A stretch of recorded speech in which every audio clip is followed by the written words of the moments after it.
Hello everyone, welcome to my channel. I hope everyone is having a wonderful day. Before starting the video, please go ahead and hit the subscribe button and give this video. Michael tells Jason about Willow and Drew. Please note that if you purchase something by clicking on a link within this story, we may receive a small commission of the sale. On today's General Hospital, Drew finishes an apparently rousing speech after his election win, and is congratulated by Nina, Jordan, Portia and Curtis, and told by Carly that Sam would be proud. Brenna comes over to congratulate the new congressman and Carly introduces the two, before she peels off with Jack. Shortly after, Willow shows up and smiles at Drew. She says his speech was wonderful, and he says that she pushed him to run. They talk a bit about Sam, and Drew marvels at how well Willow knows him. He's leaving for Washington after Sam's funeral, and he's hoping this will make things easier. Willow awkwardly says she has to find Michael. Brennan muses to Carly that Drew's newfound political connections could be useful for her business. Carly says she doesn't use her friends, and Brennan points out her asking for a favor. Sure, but I don't consider that using people, and I think it's sad that you do. Neither Drew nor she use people. Brennan needles her a bit about how Drew came back from the dead. An outsider with nothing, started up a relationship with her, and now he's moved on. Look at him now. Carly's disgusted that that's how he sees friendships. A potential asset to be used. Does that mean you're using me now? Maxie arrives after she, Sunny and Natalia finished signing some paperwork over at Aurora. She rushes over to Spinelli, who tells her he has to leave soon. Jason summoned him. Maxie wonders whether he's leaving for a caper or to offer support. Spinelli admits maybe a bit of both, then Maxie spots Nina and goes to talk to her as Spinelli leaves. More. Jason and Drew come to blows. So have you told Willow that you slept with Drew yet? Nana yanks her away from the crowd and tells her to keep it down. No, nor does she plan to. Willow's assured her that nothing is or will go on with her and Drew. Plus, he's leaving town, and he's going to make an excellent congressman. Drew made out with his nephew's wife and slept with her mother, Maxie points out. That sounds like a politician, Nina shrugs, and Maxie realizes Nina's still sleeping with him.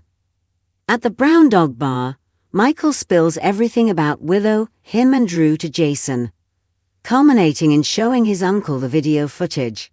Jason hands Michael's phone back, and Michael says he can't believe Willow would cheat on him, and he doesn't think it was a one-time thing.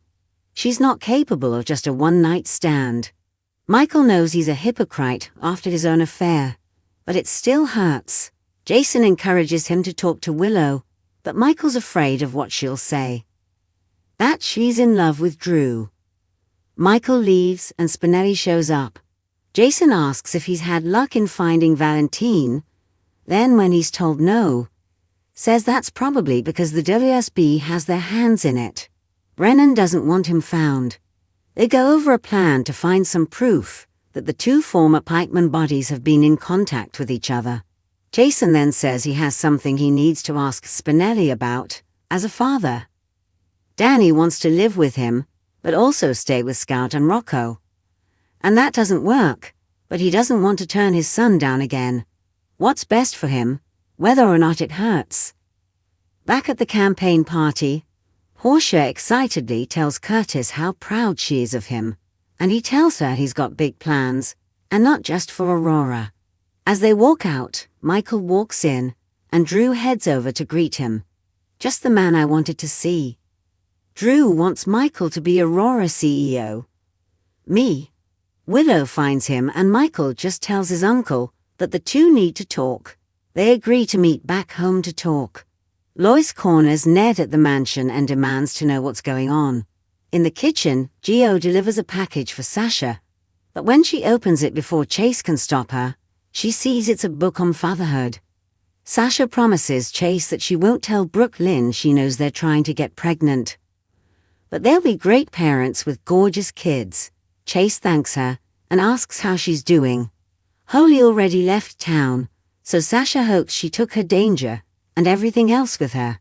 Chase then says he's sorry about Cody and tells her the bright side is she's got a huge new family. Chase says he heard her new dad took a leave of absence, and Sasha confirms both her parents skipped town together, and she's kind of glad. It gives her time to get used to the idea of a dad. She then asks about Chase's own potential fatherhood and if he's hoping for a boy or a girl. Yes. Brooklyn enters the living room and Lois pushes her and Ned to know what's got everyone acting so funny. Brooklyn won't say. Lois can't keep a secret. It pushes her and Ned to know what's got everyone acting so funny. Brooklyn won't say. Lois can't keep a secret. As they're arguing over her inability to keep her mouth shut, Gio walks in at the worst moment and gets yelled at by Lois for sneaking around. I wasn't sneaking anywhere. Lois accuses him of being in on it. And Gio promises he knows nothing, then runs away as soon as Brooklyn leaves. Alone, Lois eyes up Ned, who asks her to just drop it. For the family. Fine. Brooklyn heads into the kitchen to find Sasha and Chase with his book on first-time fatherhood. He admits that due to a little mix-up, Sasha knows we're trying. Brooklyn shrugs it off. Then when Sasha leaves, says Chase doesn't need a book to learn how to be a great father. Left back at Aurora, Natalia talk about Christina and Allison. Natalia admits she would have reacted very differently, and more controlling if she'd gotten a call from Allison about an accident.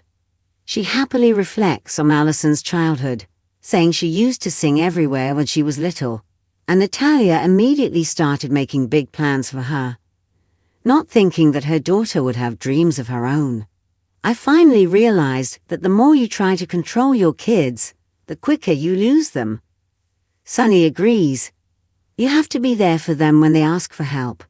But it's not easy, especially with Christina. She's the most like Sunny's mom, who was too good for this earth. Everything good in him is from his mother. He had a great mom, and Christina also sees the best in everyone. Sunny laments his mom didn't deserve what she got, or the horrible men she felt trapped with. Natalia points out that that's where Christina's definitely different from Sunny's mom. She's tough and doesn't put up with anything. More. A major Yellowstone tragedy. Christina shows up at Alex's office, asking if she's okay. She haltingly tells her mom about the accident, saying she was blinded by grief. But she was fine, and Sunny got her, and let her spend the night. You told your dad. Yeah, Christina admits, and he's the one who said she shouldn't hide this from her mom. Couldn't agree with him more. Christina then admits she wished she had something to occupy her mind, like her mom does with work. Alexis asks what she can do to help, and after some prompting, Christina tells her all she's been worrying about, culminating with, "Why did I live and Sam die?" Alexis says Sam would never wish it was her, and not her sister. What I do know is Sam died and you didn't. She's there, so don't waste it. Christina thinks she's already wasted far more than Sam ever did. Alexis tells her firmly, "You matter. Your life matters." She matters so much to Alexis, and she needs her. But she needs to know if the accident was an actual accident. More. Steve Burton opens up about Kelly Monaco's exit. Christina assures her she wasn't trying to hurt herself. In the show's final moments, Chase suggests they take things upstairs, along with his spiffy new book. Portia wants to hear about Curtis' big plans, and he tells her how he wants to start a music program for kids at the community center. Brennan says he's only asked for one favor because lives were at stake, and all else he wants is the pleasure of her company. Carly spits back that men like him don't ask, they lie and trick, and Jack counters that he doesn't know if she's using him. I guess you don't. Natalia tells Sunny Christina's lucky to have him as a father, and they both marvel at how forgiving she is. And Natalia says her resiliency comes from Sunny. Christina says her newfound purpose in life is to get justice for her daughter from Ava. Alexis is a bit aghast that that's it. Maxie urges Nina to stop this, because she doesn't want to see her get hurt. When Nina says Drew can't hurt her, Maxie insists that's not what she meant. Drew comes upon them and wants Nina to find the list of donors, so they head home. Willow gets home and wants to know what Michael wants to talk about. Back at the mansion, Drew and Nina talk about how the hard part, governing, is yet to come. As they walk in, they see Jason standing silently in the entryway. "Hello," Drew asks. Watch GH on Hulu, $7.99. Buy now. Next on General Hospital, Michael and Willow have an overdue heart-to-heart, and Jason loses his cool.